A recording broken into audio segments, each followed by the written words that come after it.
Всем здравствуйте! Имею такую возможность, имею свободное время записать для вас видео, почему на таких автомобилях, как ВАЗ, Приора, Гранта, Калина на механической коробке передач возможны такие явления, как шум, треск, скрип и иные явления, которые происходят при нажатии на педаль сцепления. Поехали!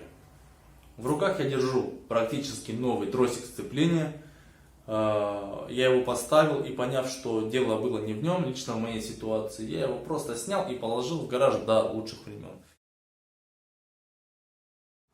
Первая причина, почему у вас щелкает педаль сцепления, это особенно отмечается на автомобилях с пробегом 5000, 10 тысяч, в общем с порогом где-то 30 тысяч, грубо говоря, новые автомобили. Это преднатяжитель сцепления. Дело в том, что с завода машине нужно притереться деталям и узлам, и сцепление это не исключение. То есть, когда хода сцепления не хватает или его избыточное количество, то в дело вступает вот этот преднатяжитель тросика. Я его руками не могу подвигать в этих пазах, как вы видите. Но на педали сцепления это происходит гораздо легче, потому что там все-таки рычаг.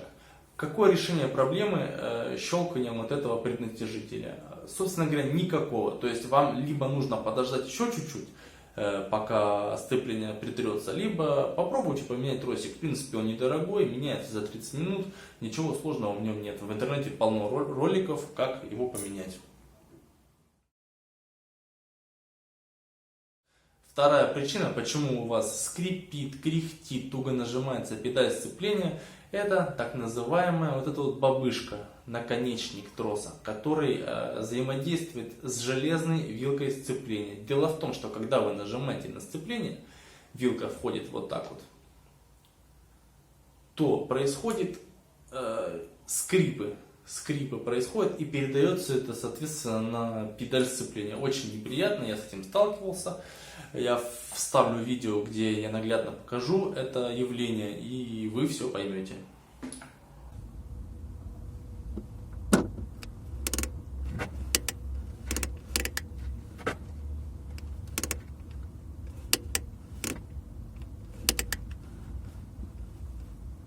После того, как, соответственно, я обнаружил эту проблему, я смазал место соприкосновения вилки и вот этого пластикового наконечника. Видео.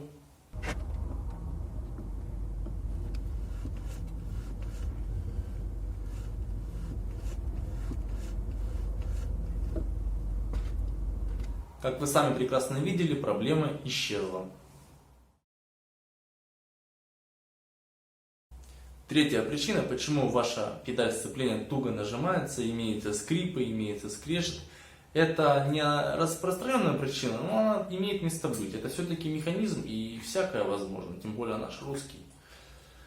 Смотрите, тросик железный в пластиковой оплетке входит в такую же пластиковую оплетку, только с люфтом. И дело в том, что возможно с завода или просто смазка могла высохнуть за это время. Вам нужно снять тросик, лучше снять, на месте лучше этого не делать. И прокапать маслом обычным каким-нибудь жидким, отработкой, моторным, трансмиссионным, неважно. Главное, чтобы он с этого конца, грубо говоря, дошел до этого конца. Немножко его подвигать туда-сюда в разные стороны и поставить на место. Скорее всего, у вас проблема эта исчезнет.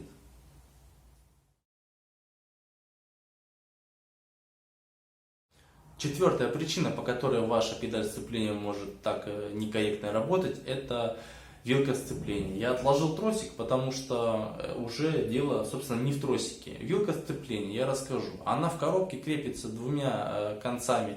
Одним концом в металлическую медную втулку, а второй конец в пластиковую пробку, которая идет под термостатом автомобиля. Вот на Приоре именно так. Дело в том, что когда смазка кончается, ну и соответственно металл по металлу, вы сами знаете, как он ходит, ему нужна смазка. Вот. И открывайте пластиковую пробку, которая держит верхний конец вилки, наливайте туда буквально там шприц, может полшприца масла. Масло стечет до нижнего конца этой вилки и смажет вот это соединение. Не забудьте еще смазать верхнюю пробку. Собственно, с вилкой все. Возможно, после этой операции у вас исчезнут звуки, тугое нажатие и станет все на свои места.